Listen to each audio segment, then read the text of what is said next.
Hello and good morning, Harriet. Welcome to our AirAsia office. We're glad to have you here for an interview today. Hello, thank you for having me. Okay, so we'll start this interview by introducing our panel of interviewers here today. My name is Irisha. I'm one of the human resources managers here at AirAsia. And then we have Lorena, who is our aircraft maintenance supervisor. And last but not least, we have Fong, who is my assistant manager. I see. Very nice to meet all of you. Thank you. Okay, so we'll start the interview now. So thank you once again for coming. So could you start with a quick introduction? Give us a bit about your background, experience, and anything else that's relevant. Yes, of course, no worries. So, as you mentioned, my name is Harif. I currently hold an AML license, along with I recently worked with Malaysia Airlines as their aircraft maintenance technician and inspector. My job when I was there during my time, my job was to troubleshoot, inspect and test and repair service aircraft and engine systems to prepare aircraft for flight. Yeah. My background also includes skills in avionics systems, mechanic inspections, and quality assurance. Okay, great. Thank you for the introduction. Now I just want to know and touch on your knowledge. So, how do you verify that maintenance meets FAA regulations and see the aircraft is ready for flight? Well, during my time in Malaysian Airlines, to meet FFA standards and the safety standards, I followed manufacturer checklists meticulously and conducted through post-maintenance inspections. Yeah. All right. Okay. So, if you do encounter a decreased control response in the hydraulic system, how would you address it? Okay. So regarding that issue, first I would inspect for visible issues like leaks or fluid contaminations. Then I'd refer to manuals for a step-by-step diagnosis if needed. And I check gauges, valves, and actuators and replace parts if needed, ensuring everything is back to airworthy condition because safety is definitely my first priority. Yeah. Okay, Sarah. Thank you for sharing your knowledge with us. Now I was a little bit touched about the behavioral issue that you already faced in the past.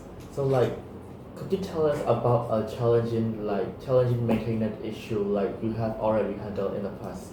I see. Okay.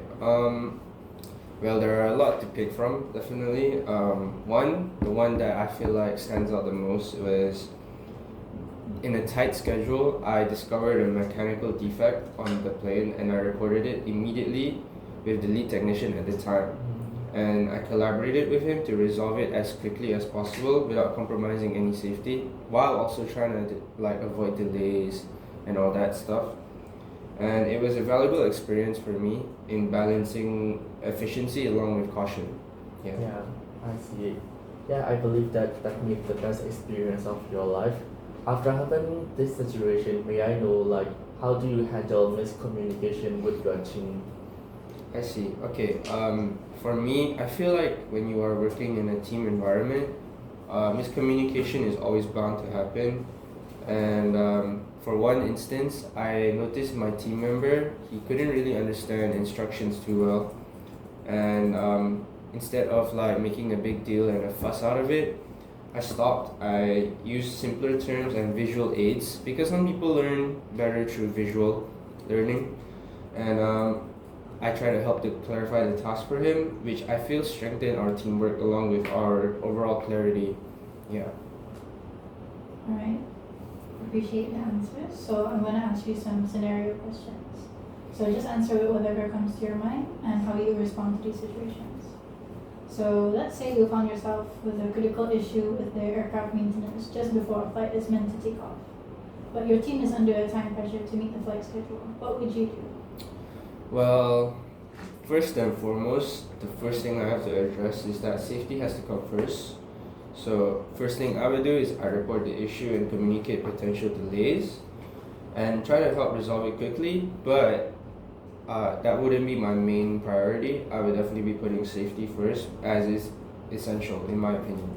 Yeah. Okay, That's great. So the next situation.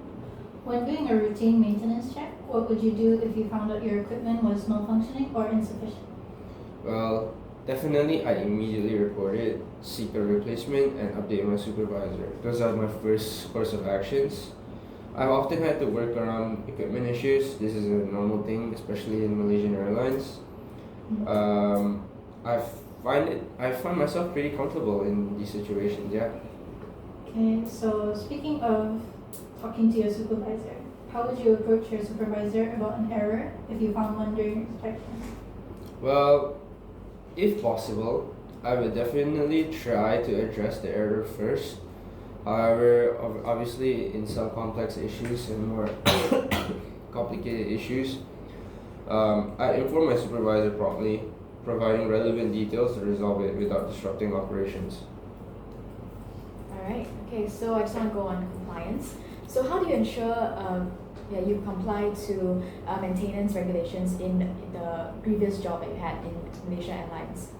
Okay, so regarding my previous job, I was in quality assurance at Malaysian Airlines, so I handled post-maintenance inspections, coordinated FAA conformity checks, and ensured defect corrections. So, for example, with any avionic issues, I resolve it, document each step that I did, and then I confirm compliance before clearing the aircraft, reinforcing my commitment to safety and regulatory standards. Yeah.